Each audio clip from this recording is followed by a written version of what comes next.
शांति। आज भट्टी का चौथा दिन है और आज का ये ज्ञान योग का सत्र, सायंकालीन सत्र, अंतिम सत्र है। और इस सत्र में ज्ञान सरोवर से उड़ता हुआ एक निर्मल, पवित्र, पावन फरिश्ता हमारे बीच में पहुंचा है। आदरणीय राजयोगिनी डॉक्टर निर्मला दीदी जी, हम एक हाथ हिलाकर आपका स्वागत करते हैं, सत्कार करते हैं, अभिनंदन करते हैं। परमात्मा विश्व परिवर्तन के कार्य के लिए इस धरा पर 1936 में अवतरित हुए और उससे एक वर्ष पूर्व 1935 में इस निर्मल फरिश्ते का लौकिक जन्म मुंबई महानगरी में हुआ।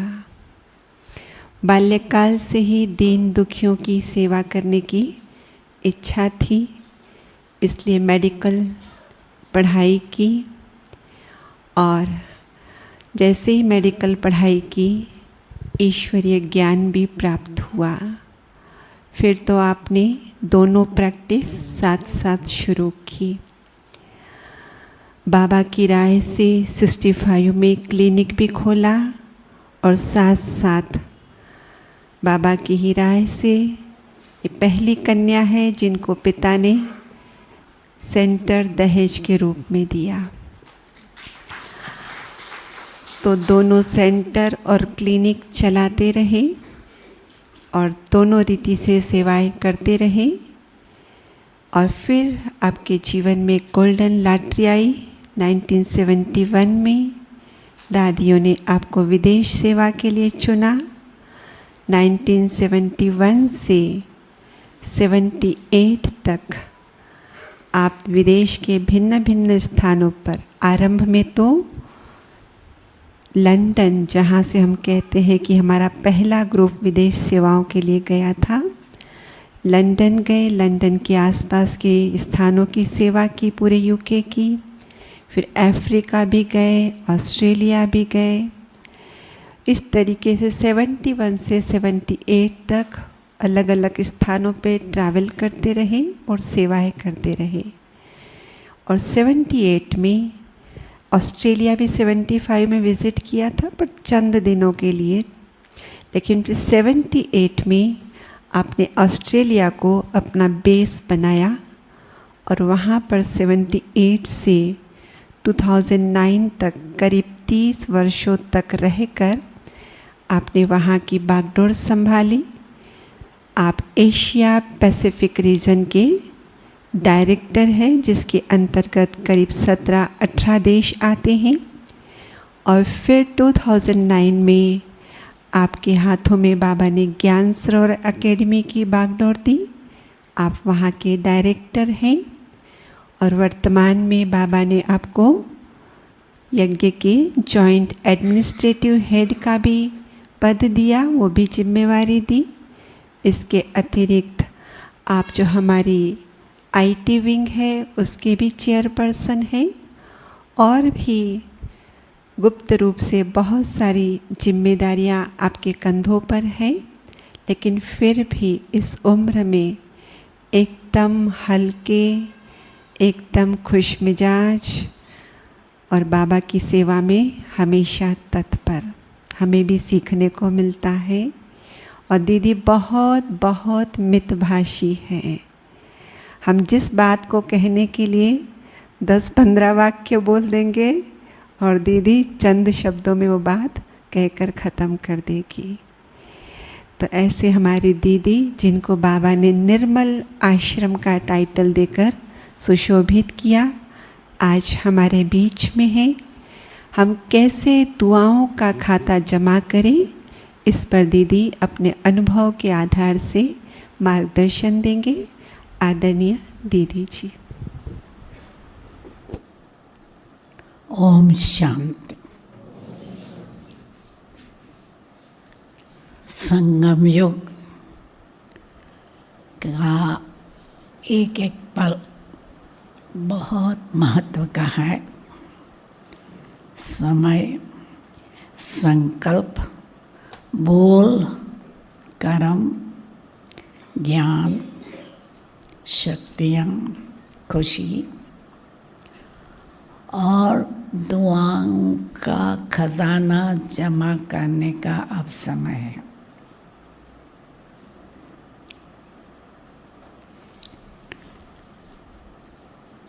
कमाई का समय है। इस एक जन्म में हम 21 जन्मों का जमा कर सकते हैं और 63 जन्मों के पाप खत्म कर सकते हैं। जितना जमा करेंगे उतना दे सकेंगे, और जितना औरों को देंगे, सुख, शांति या जो भी उनको चाहिए, क्योंकि हमारे पास तो सब खजाने हैं, तो जितना हम औरों को देंगे दुआओं के खजाने जमा होते जाएंगे। दादी जान की हमेशा कहती थी कि 80% मुझे बाबा की दुआएं का मदद है, 15% ब्राह्मणों की दुआओं की मदद है और 5% मेरा अपना पुरुषार्थ है। तो बाबा भी किसको दुआएं देंगे? जो सेवा करते हैं उनको दुआएं देंगे। और अंग्रेजी में एक कहा है, आइदर यू यूज़ और लूज़। आप जितना इस्तेमाल करेंगे फ़ायदा है, नहीं तो गंवाएंगे।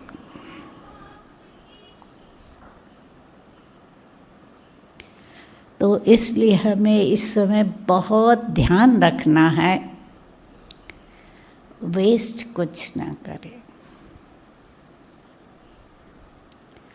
आज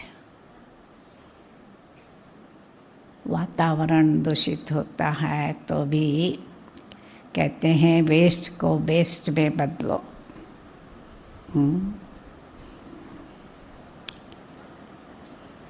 तो जो भी देखते हैं प्लास्टिक की खाली बोतल का भी कुछ न कुछ श्रृंगार करते हैं, डेकोरेशन करते हैं। जो मास्क फेंक देते हैं ना, एक आदमी यूके में वो जमा करके उसने उसका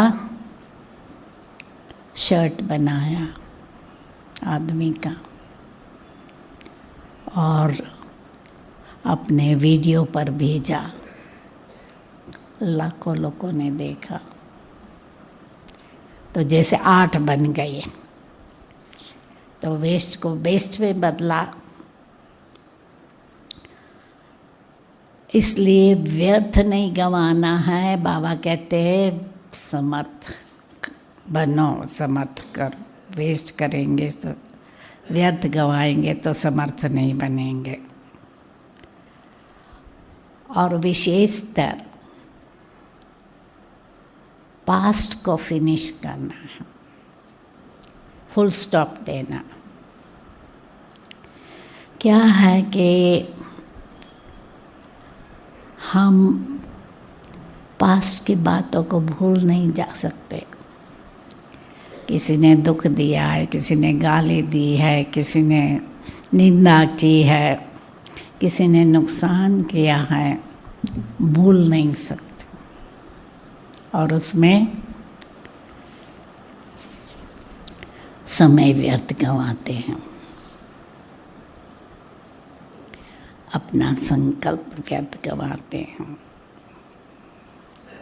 इसलिए आजकल बाबा ये भी कहते हैं अपनी ब्रेक पावरफुल हो, मनसा की। पास्ट को पास्ट कर दो। जो भी होता है ड्रामा अनुसार, कर्म अनुसार कल्याण है उसमें, क्योंकि संगम युग कल्याणकारी है। कर्मों का हिसाब कहता किताब है ना, जो उसको हमने कुछ दुख दिया होगा, हमको दुख भी मिलता है, गाली दी होंगी गाली मिलती है। तो संगम युग ये भी है हिसाब किताब चुकता करने का, ये ख्याल में करके फुल स्टॉप।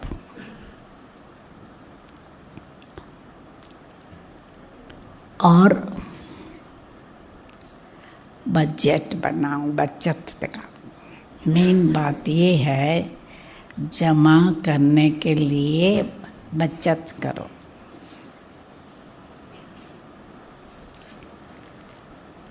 बचत की स्कीम बनाओ। तो बाबा आजकल कहते हैं विस्तार को सार में बदली करो। जो विस्तार से बोलते हैं सोचते हैं उसको सार में करो, तो आपका संकल्प समय बोल बच जाएगा। और विस्तार वृक्ष समान है, सार बीज है।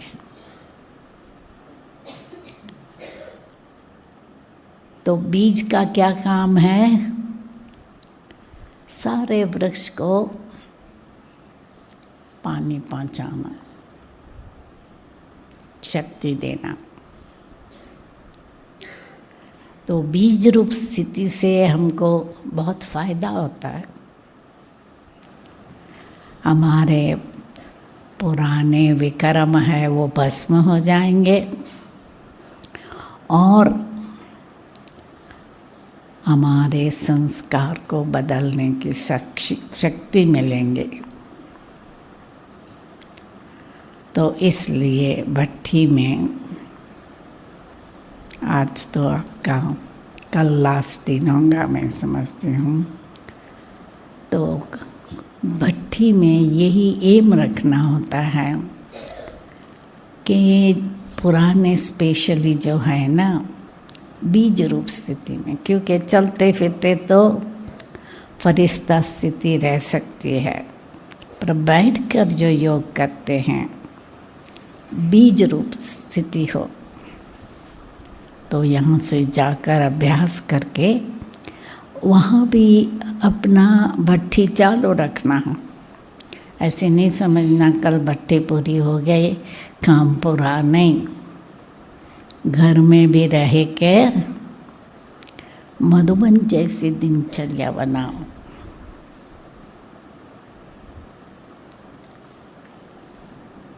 जैसे मधुबन में आप लोग कई तो शांति में मौन में भी रहे होंगे, अमृत वेला भी मिस नहीं किया होगा, और जितना भी समय मिला योग में। तो ये आदत जहाँ भी जाओ वहाँ करो। और हमारा लक्ष्य है बाप दादा ब्रह्मा बाबा समान बनना। तो अपने संस्कार बोल कर्म बाप दादा से मिलाओ, ब्रह्मा बाबा से। कृषि बाबा तो निराकार है, हम कहेंगे निराकार को तो सहज है, आत्म अभिमानी रहना, कोई मित्र संबंधी नहीं, कोई मोह नहीं, खाने का शौक नहीं। हाँ, हम तो साकार में हैं, गृहस्थ व्यवहार में हैं, परंतु आप हमें ब्रह्मा बाबा का एग्जाम्पल दिया। उसका परिवार साथ में रहा 14 साल, और फिर भी उन्होंने लौकिक परिवार को अलौकिक परिवार बनाया। ट्रस्टी बनकर रहा, तो उनके साथ अपनी भेंट करो, दूसरे से भेंट नहीं करो। कभी कभी हम क्या करते हैं, फलाना 20 साल से ज्ञान में है, फिर भी ऐसा है, 50 साल से ज्ञान में है, ऐसा है, हमारे में ये कमी है, हम तो नए हैं। महाराज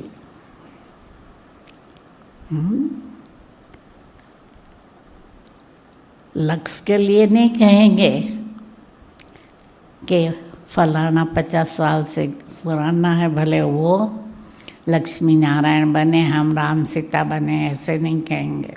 लक्ष्य सभी का है, हमको लक्ष्मी नारायण बनना है, चाहे 1 साल वाले हैं, चाहे 50 साल वाले हैं। तो इसलिए अपने आप को ब्रह्मा बाबा के साथ भेंट करो और समान बनने का यह लक्ष्य रखो, तो हमारा समय, शक्ति, बोल व्यर्थ नहीं जाएगा। अंतर्मुखी बनकर सब कार्य करना है, आत्माभिमानी और अंतर्मुखी। क्योंकि गृहस्थ व्यवहार में रहते हैं या सेंटर भी रहते हैं, कारोबार तो करनी ही है। अंतर्मुखी आत्माभिमानी बनकर करो और अपनी स्थिति बनाने का लक्ष्य हो कि बहुत पावरफुल स्थिति हो, इतनी शक्तियाँ जमा करो जो कोई भी विघ्न आए, कोई भी परिस्थिति आए, हम अपनी शक्तियाँ इस्तेमाल कर सकें, सिर्फ अपने प्रति नहीं, हम औरों को भी मदद कर सकें। इतनी जमा हो जो हमको न बाप दादा से न औरों से शक्ति लेने की दरकार रहे या वरदान लेने की दरकार रहे।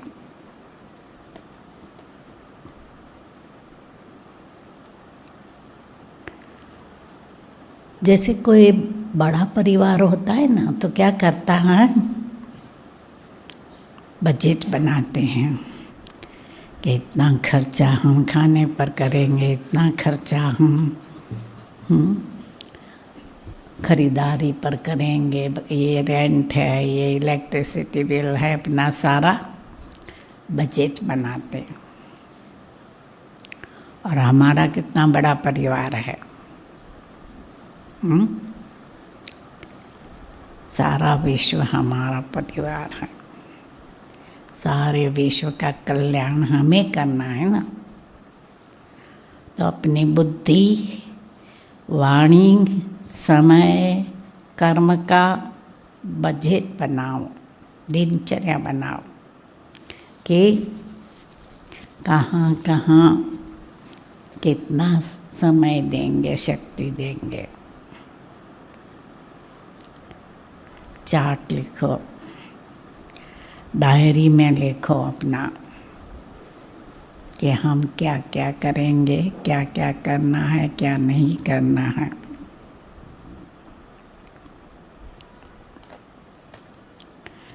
तो बड़ा परिवार होने के कारण इकोनॉमी करते हैं, शक्तियों की बचत करो। और ये जमा का खाता 21 पीढ़ी भरपूर रहे, उतना जमा करना है।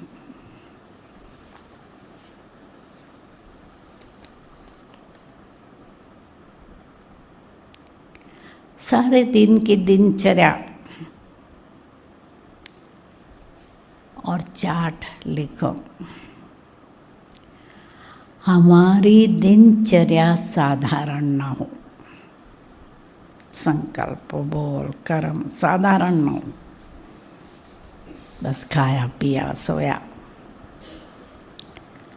नहीं, कुछ विशेष कार्य करना है, श्रेष्ठ कार्य करना है।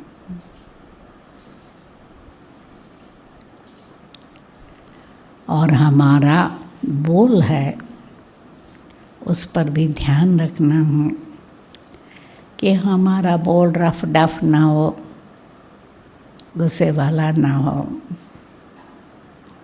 इसलिए सहनशील भी बनना पड़े, धैर्यव्रत भी बनना पड़े गुस्सा कंट्रोल करने के लिए, और हर एक से आत्मिक स्नेह भी हो, तब तो गुस्सा नहीं होगा। तो हमारा बोल ऐसा हो जो ना उम्मीद को उम्मीदवार बनाए, हिम्मतहीन को हिम्मतवान बनाए, औरों को उमंग उत्साह खुशी में लाए।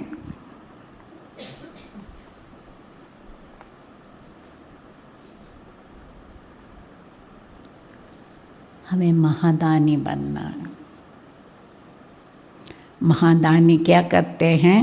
दानी होते हैं, 10% अपना देंगे औरों के लिए कमाई का।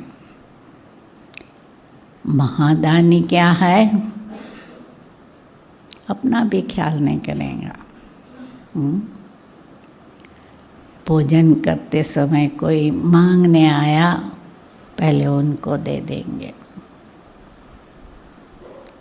तो बिल्कुल निस्वार्थ। और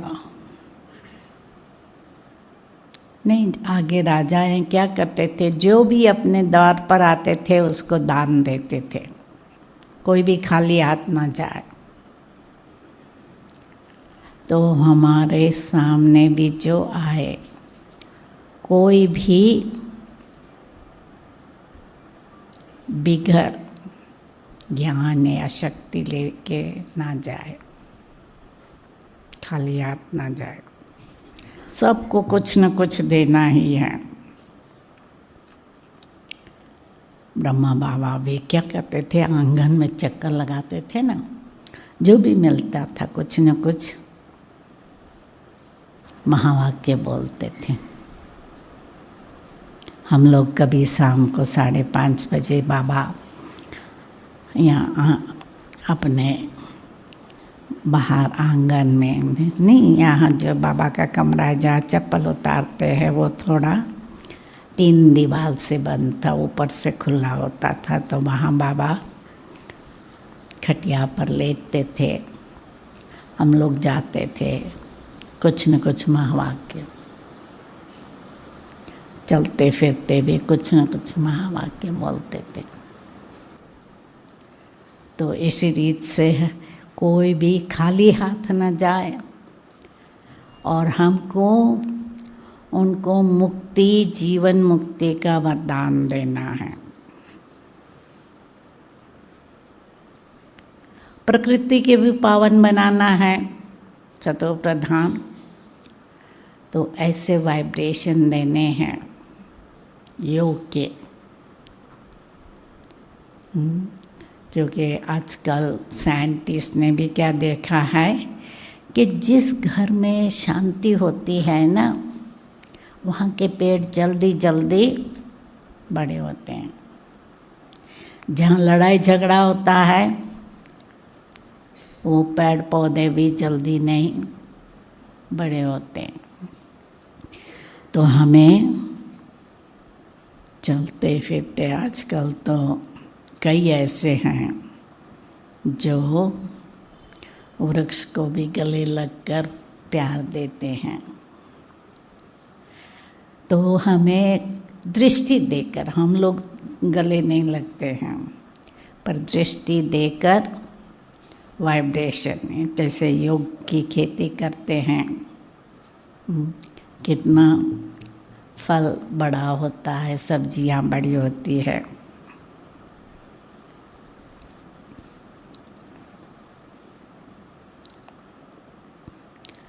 और विघ्न आएंगे, समस्या आएंगे,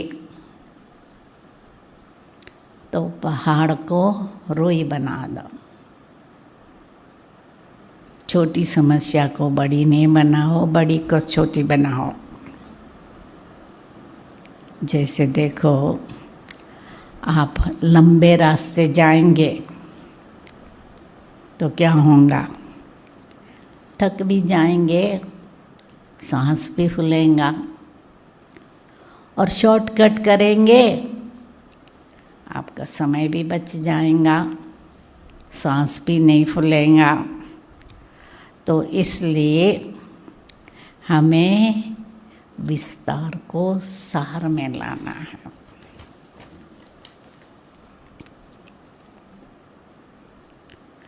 परखने की शक्ति बढ़ानी है।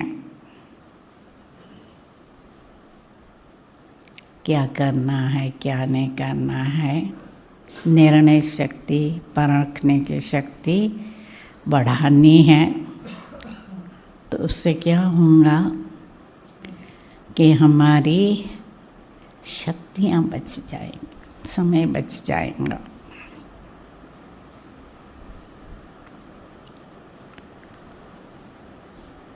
और जितना याद में रहेंगे, हमारा विकर्मों का बोझा हल्का हो जाएगा। और जितना हल्के रहेंगे, उड़ते रहेंगे, बाबा की याद में रहेंगे। और जो उड़ने वाले हैं, समस्या पार कर लेते हैं।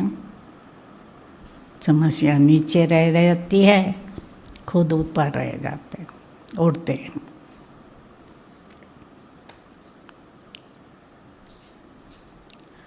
और ट्रस्टी समझने से, करावनहार बाबा है, मैं करनहार हूँ, तो अपने को निमित्त समझकर अपना परिवार को चलाएंगे तो क्या समझ होगा, हल्के रहेंगे। नहीं तो समझते मेरी जिम्मेवारी है, भारी हो जाते हैं ना। मेरी जिम्मेवारी समझने से भारी हो जाते हैं। तो इसलिए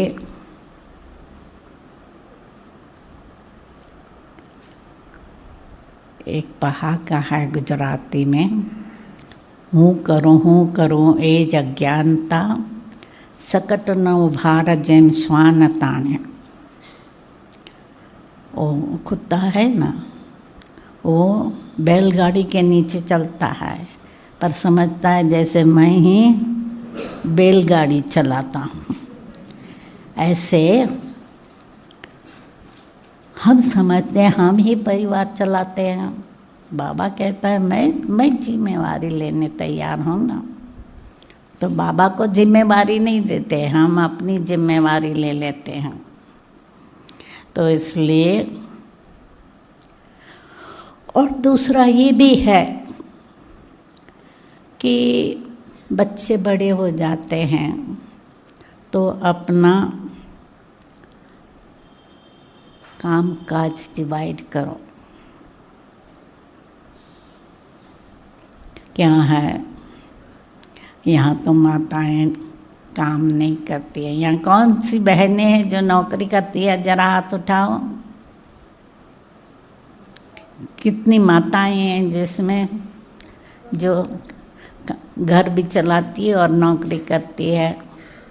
तो चार विदेश में तो क्या है, नौकरी भी करते हैं, घर भी चलाना होता है। मैं एक एग्जाम्पल देंगी। हमारे पास एक फिजी में माता थे। मैं ये समझो 30-40 साल पहले की बात करती हूँ। उसके पास उसके अपने 2 बच्चे थे और 2 उसके ननद के बच्चे थे, जो क्योंकि वहाँ तो गांव में, यहाँ भी ऐसे होगा, गांव में जो परिवार वाले रहते हैं शहर में अपने परिवार को बोल देते हैं ये हमारे बच्चे को पढ़ाओ यूनिवर्सिटी में, स्कूल में, हमारे गांव में इतनी एजुकेशन नहीं है। तो उसके 2 ननद के बच्चे भी थे, 4 बच्चे थे, 14-15 साल के थे, पढ़ते थे। अब माता को सवेरे से उठकर 4 बच्चों का नाश्ता बनाना, बर्तन साफ करना, कपड़े धोना, सुखाना, भल मशीन में भी धोते तो भी सुखाना तो पड़ता है, कपड़ा सुखाना, प्रेस करना, आंगन साफ करना, वहाँ तो नौकर भी नहीं होते हैं, आंगन साफ करना, घर साफ करना, खाना पकाना, 3 टाइम तो खाना होता है। तो और फिर समय मिलता था तो पति के शॉप में जाकर मदद करते थे। तो उसको न योग का टाइम मिलता था अमृत वेले, न मुरली का। तो क्या है, बैलेंस नहीं रखते हैं। बाबा कहते हैं 8 घंटा आप नौकरी करो, 8 घंटा भले अपना शरीर के लिए सोना खाना पीना करो, परंतु 8 घंटा योग और ज्ञान और सेवा में दो। चलो 8 घंटा नहीं दो, कम से कम 2 घंटा तो दो। तो क्या है कि कई बार बैलेंस नहीं रखते हैं और जिम्मेवारी डिवाइड नहीं करते हैं। विदेश में तो क्या करते हैं, बच्चों को सिखाते हैं तुम अपना सब कुछ करो, और बच्चों को, हमारे पास एक ऑस्ट्रेलिया में एक माता थी, उसकी 6 साल की बच्ची थी, उसको सारी चंचलता करती थी। 10 मिनट घर में लॉक करके रखती थी उसके कमरे में, चंचलता की। आज तुमको तुम्हारा फेवरेट कपड़ा नहीं मिलेगा, फेवरेट खाना नहीं मिलेगा। और लंदन में एक माता थी, 2 बच्चे थे, पति पत्नी दोनों ज्ञान में थे। तो क्या करती थी, माता कहती थी एक दिन आप जाओ क्लास में, एक दिन मैं जाऊंगी। और इल्फर्ड से लंदन तक मुरली सुनने माता जाती थी, ट्रेन लेकर, बस लेकर, जो भी है। एक बच्चा को ले जाती थी, छोटे को। बड़ी बच्ची को पति को कहती थी आप तैयार करके स्कूल में छोड़ के आओ। और उस माता ने ड्राइविंग सीखा। पहले ड्राइवर लेके जाती थी, कोई ब्राह्मण ड्राइवर के साथ जाती थी, पीछे खुद ड्राइविंग सीखा, ड्राइविंग करके बच्चे को लेकर आते थे। तो पढ़ाई का शौक़ होता है ना, तो कैसे भी करके क्लास मिस नहीं करते। और टर्न बना दिया कि आपका भी हक है, मेरा भी हक है। तो विदेश की माताएं तो मजबूत होती हैं। तो समझो नौकरी भी करती है और सब कुछ। क्या क्या न्यूजीलैंड में हमारी गुजराती माताएं पेंटिंग करना, उन दिनों में शुरू में तो वॉलपेपर लगाते थे, तो उसमें भी मदद करना, बल्ब बदलना है, ये करना है, सब मदद करते थे। पर भाई लोग क्या है, न्यूजीलैंड में भी माताएं कंप्लेन करती थी, हम नौकरी भी करती है, सब कुछ करते हैं, और भाई लोग थाली हाथ में दो, गरम गरम चपाती हाथ में दो, बर्तन भी साफ करो, कपड़े भी धुलाई करो। तो कई बार ऐसे करते हैं। तो समझो जिम्मेवारी जितने बांट कर रखेंगे ना, तो क्या होगा कि अपने को समय मिल जाएगा पढ़ाई का और सेवा का।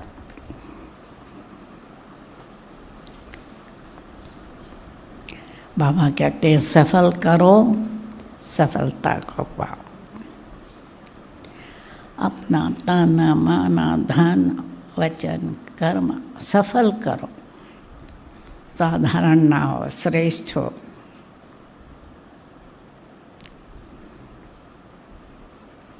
और अटेंशन रखना है, क्योंकि देह अभिमान के पुराने रस्म रवाज पर चलने की इतनी आदत है ना, तो हम कई बार टाइम वेस्ट करते हैं।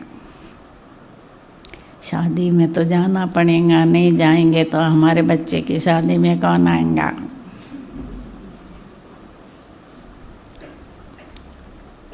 सफ़ेद कपड़े पहन के जाएंगे तो सब बोलेंगे, यार देखो रोज सफ़ेद कपड़े पहन कर चल पड़ी।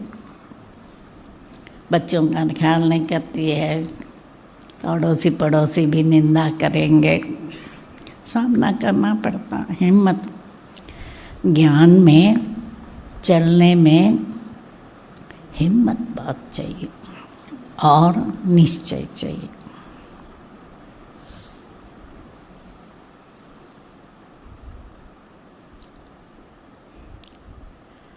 हमारा रजिस्टर क्लीन हो, जितना जितना योग लगाएंगे मन पवित्र रहेगा। तो आजकल बाबा कहते हैं मन वचन कर्म और स्वप्न में भी पवित्रता हो,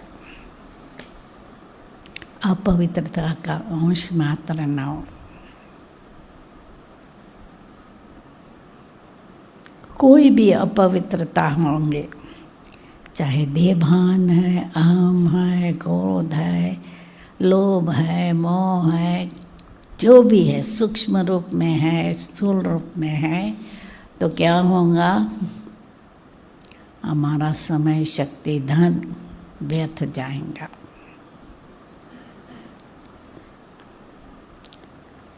लोभ होगा, ये भी अच्छा है, ये भी अच्छा है, खरीद लो। कितने भी साड़ियाँ होंगी, पर ये लेटेस्ट डिज़ाइन की, लेटेस्ट कलर का कपड़ा बहुत अच्छा है, खरीद लो।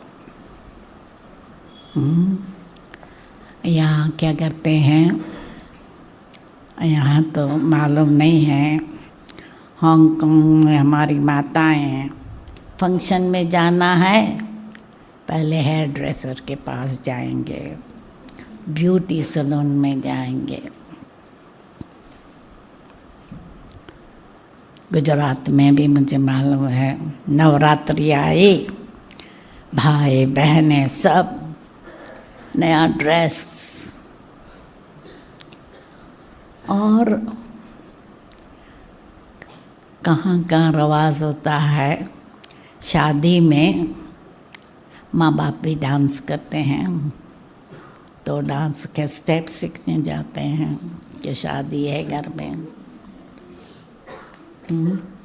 मतलब सामाजिक रूढ़ियों में अपना समय शक्ति धन गंवाते हैं।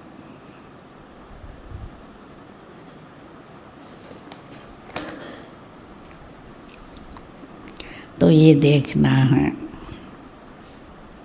कि जो हमारा प्रिंसिपल है वो मर्यादाओं पर हम पक्के रहे।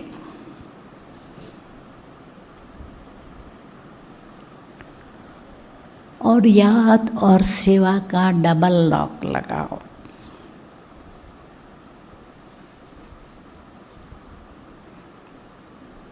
दोनों करना। ऐसे नहीं सेवा में इतने बिजी हो जाए जो रात को 11 बजे 12 बजे तक सेवा करे और फिर सवेरे अमृत वेला ओम शांति या जुटका खाते रहें। ये नहीं हो। बैलेंस।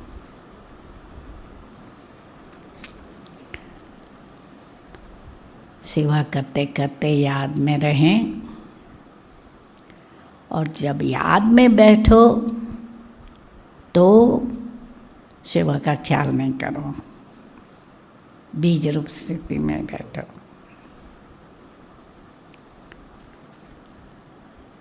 तो जितना जितना हम मर्यादाओं का पालन करेंगे, क्योंकि बाबा ने तो सारे दिन की दिनचर्या बता दी है।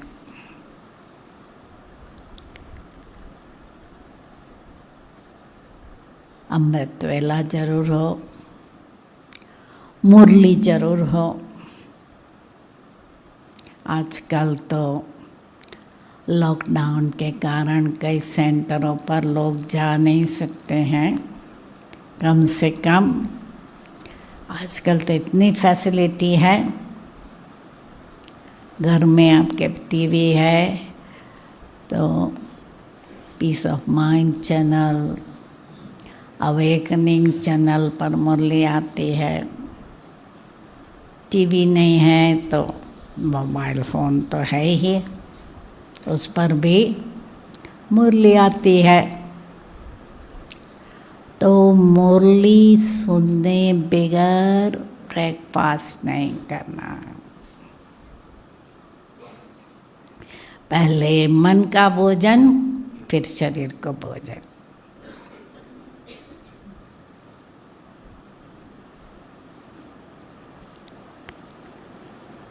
और सारे दिन में कर्मयोगी जीवन, कर्म करते करते योग लगाओ। ऐसे नहीं कि खाना पकाते सोचो कि लड़के को ये अच्छा लगेगा, लड़की को ये अच्छा लगेगा, पति को ये अच्छा लगेगा, सासू को ये अच्छा लगेगा। उनके बारे में विचार नहीं करना है, उनको याद नहीं करना है। बाबा की याद में ब्रह्मा भोजन बनाओ।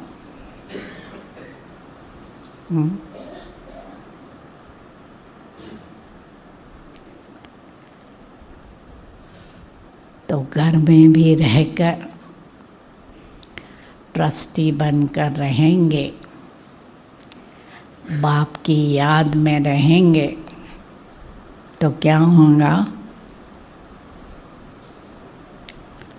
ब्रह्मा भोजन, बाबा के भंडारे से जैसे आप खाते हो।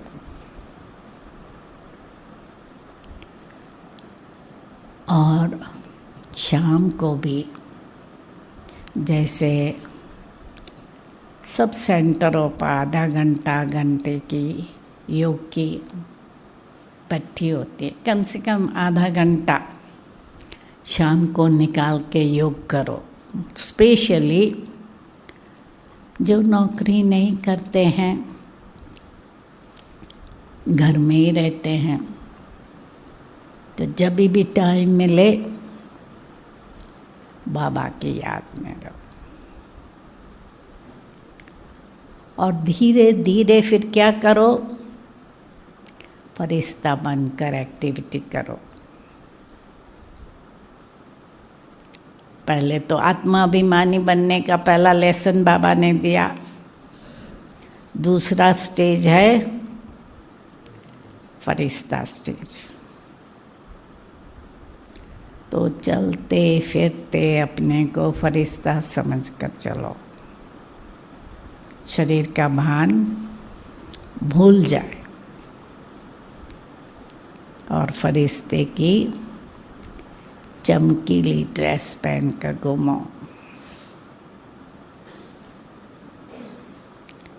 और कोशिश करके जब भी टाइम मिले,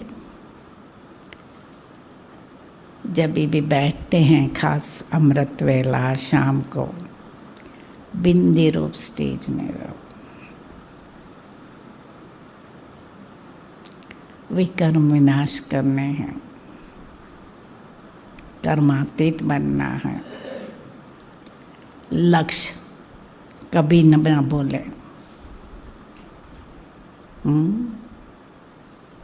अपने को साधारण नहीं समझना है।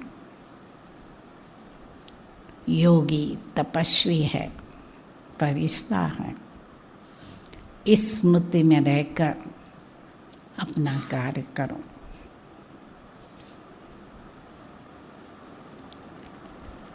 तो इससे क्या होगा कि अपनी स्थिति पावरफुल बन जाएंगे। और जैसे शुरू में बताया, जितना हमारे में शक्ति होंगी, जितने खजाने भरपूर किए हैं, औरों के देते जाएंगे, औरों को देते जाएंगे तो दुआएं मिलती रहेंगी। तो इसलिए बाबा तो कहते हैं, गृहस्थ में रहते भी अपने घर में चित्र लगे पड़े हो। कितनों के घर में चित्र है? काफ़ी अच्छा। हाँ, घर में चित्र हो, जो भी आवे उसको ज्ञान देते रहो। मैंने जब 65 में अपनी डिस्पेंसरी शुरू की, तो डिस्पेंसरी में भी झाड़, त्रिमूर्ति गोला, लक्ष्मी नारायण का चित्र रखा। तो क्या है, अड़ोसी पड़ोसी वाले दवाई भी लेते थे, और हमारा डिस्पेंसरी 12 बजे बंद होता था, तो आसपास की माताएं आती थी, वो भी फ्री हो जाती थी अपने घर के काम से, आकर ज्ञान देती थी। तो कोर्स भी कईयों ने किया, कईयों ने डिस्पेंसरी में किया, कई फिर सेंटर पर आकर करते थे। सेंटर तो 1 साल के बाद शुरू किया, परंतु डिस्पेंसरी में ही कईयों ने कोर्स किया। तो इसलिए क्या है कि जब लक्ष्य है तो जो भी मिलते हैं या जहाँ भी जाते हैं, बाबा कहते चलो, शादी में जाना पड़ता है या कहाँ भी कोई मर गया वहाँ जाते हैं, ज्ञान दो। ज्ञान देने के अर्थ जाओ, सेवा अर्थ जाओ। समाज के रस्म आवाज नहीं, परंतु सेवा अर्थ जो जहाँ भी जाओ, जाओ भले जाओ। परंतु ऐसे नहीं कि शादी में गए खाना पड़ता है ना, नहीं, ये नियम अपना पक्का रखना कि कहाँ भी, चाहे अपने माँ बाप के पास भी जाओ, यदि ज्ञान में नहीं है, खाना नहीं। सेवा करो प्यार से, कभी बहाने से कि आज तो हमारा सोमवार है, कोई कहेंगे आज तो हम मंगलवार करते हैं, गुरुवार करते हैं, शुक्रवार करते हैं, शनिवार करते हैं, श्रावण मास है, एक ही टाइम खाते हैं। बहाना बता सकते हैं, कभी कभी जाते हैं, तो रोज जाते हैं तो घर वाले समझ जाएंगे कि ये झूठ बोलते हैं। तो ये है प्यार से अपना नियम बता दो। विदेश में तो बहुत अच्छा है, किसी को कहेंगे ना हम आपके पास आके खाने पकाएंगे तो बहुत खुश होंगे। खाना पकाने की झंझट नहीं। आज हमारे पास एक न्यूजीलैंड में बहन थी, पार्लियामेंट में काम करती थी एमपी के साथ। तो उसको पार्टी अरेंज करना होता था, तो पार्टी अरेंज करती थी। औरों के लिए सब खाना भले ऑर्डर करती थी, अपने लिए फ्रूट प्लेटर। और फ्रूट प्लेटर में जब वो लोग सर्व करते हैं ना, तो क्या करते हैं, कोई लाल है, कोई हरा है, कोई सफ़ेद है, कोई पीला है, ऐसे ऐसे फ्रूट ऐसे अच्छे रीत से अरेंज करते हैं। तो बाजू वाला कहता था आपका तो फ्रूट प्लेटर बहुत अच्छा है। और क्रिसमस की पार्टी होती थी, वो बहन सेंटर पर रहती थी और गुजराती माताएं थी वहाँ। तो सेंटर से मुठिया ये वो कुछ बना के ले जाती थी और खुद अपना ही खाती थी, बाकी सबके लिए शेयर करती थी। तो कई बार सब उनका अच्छा मानते थे वेजिटेरियन खाना। तो ये है। दूसरा भी मिसाल है, कई ऑफिस में एक भाई था, रोज़ अपना वेजिटेरियन सब्जी बना के रोटी सब्जी ले जाता था। तो आसपास के खाने वाले फ्रेंड कहते थे आपकी सब्जी अच्छी होती है, दो हमको। तो विदेश में तो कोई कोई तो मजाक भी उड़ाते थे। एक बच्चा था, उसके स्कूल का टीचर उसकी सैंडविच देखता था, वेजिटेरियन अंदर सलाद वगैरह भरा होता था, तो कहता है ये क्या घास खाता है। तो मजाक भी उड़ाते हैं कोई, परंतु कई बच्चे फिर बच्चों की सेवा करते हैं। और जब से वहाँ एक फिल्म आई, बेब करके एक फिल्म आई, जिसमें सब पशु पक्षी बातचीत करते हैं। क्रिसमस के दिन पर वो लोग मुर्गा वगैरह कुछ काटते हैं। तो हाँ, वो देखकर कई लोग वेजिटेरियन हो गए। और एक परिवार में 2 बच्चे थे, 9 और 11 साल के। उन्होंने फिल्म देखी कि कैसे कसाई लोग हैं कारखाने में गौ हत्या करते हैं। तो फिल्म देख कर आकर बड़ा बच्चा कहता है मम्मी अभी से मैं मांस नहीं खाऊंगा। छोटा भी कहता है मम्मी अभी से हम नहीं खाएंगे। बाप ने भी छोड़ दिया। और माताएं इतना अच्छा भोजन बनाती, क्योंकि विदेश में तो सब नॉन वेजिटेरियन। तो वेजिटेरियन खाना इतना अच्छा बनाना सीख गई कि परिवार वाले कभी नहीं कहते थे कि हाँ ये तुम्हारा खाना अच्छा नहीं। तो समझो वहाँ तो भाई लोग भी खाना पकाना सीख गए। यहाँ आते विदेशी शुरू में आते थे तो क्या करते थे, किचन में जाएंगे, टोली किचन में, और सीख लेंगे। तो गुलाब जामुन, जलेबी, केक्स, बिस्किट्स सब बनाना सीख गए। और वहाँ तो कुक बुक मिलती है, कुक बुक से भी कई डिश बनाना शुरू कर दिया। और सफाई तो ब्राह्मणों का है ही ना।